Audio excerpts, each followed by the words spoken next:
Hello, everyone. I just wanted to take some time to talk about how pressure arises from a gas. So the thing we have is that pressure is defined as the force applied to some area divided by that area. And so in a gas, pressure actually emerges from the individual collisions of molecules against a surface. So let's take a look at that. So here I've drawn my molecule bouncing off of a wall, and I'll just do one molecule for now, and then we'll think about putting a bunch of molecules together. So one thing to remember is what the net force on an object looks like. So force, net, which is a vector, is equal to mass times acceleration. And acceleration, remember, is equal to some change in velocity over some change in time. In calculus speak, this is the derivative of some velocity with some time, but here we'll just do it in terms of changes of velocity over some change in time. And one thing to specifically note is that if I break this vector down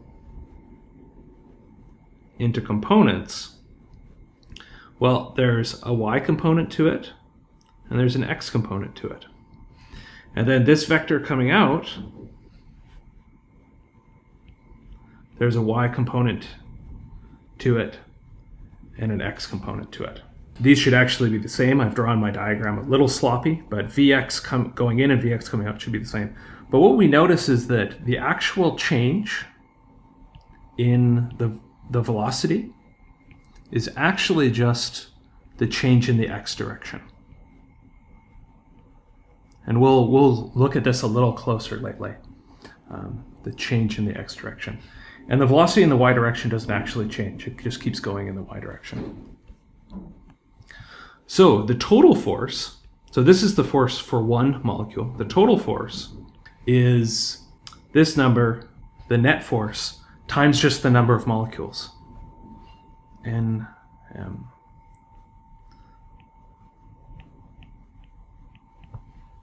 Where this is the number of molecules colliding with the wall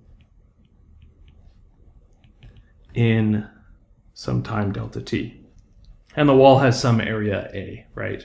And so we can imagine that getting the pressure of this is just from this total force divided by the area of the wall.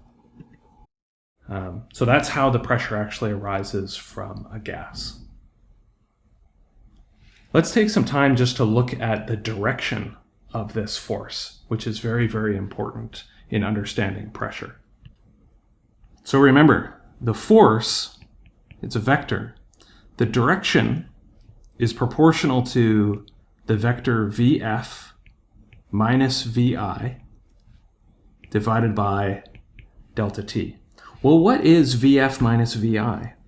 Well, remember how we add vectors. We have Vf here, and we want to minus Vi off of it. Well, we add things tip to tail. That's how we add vectors. And if I want to minus Vi off of it, well, I move Vi over to here, right, to add it tip to tail. It's pointing this way.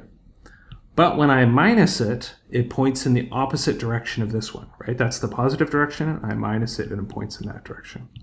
So if I move it over and minus it, I get negative Vi over here. And I'm adding Vf plus negative Vi, right? And so what is the direction of this? Well, the direction is the resultant of these. I go from this tail to this tip. And this is the direction of F, because the direction of F is dictated by this difference of Vf minus Vi. And we see that it's pointing away from the wall. F is always perpendicular to the surface. So this means that the pressure associated with this force will always push stuff directly outwards, perpendicular to the surface. This is a really important concept to remember.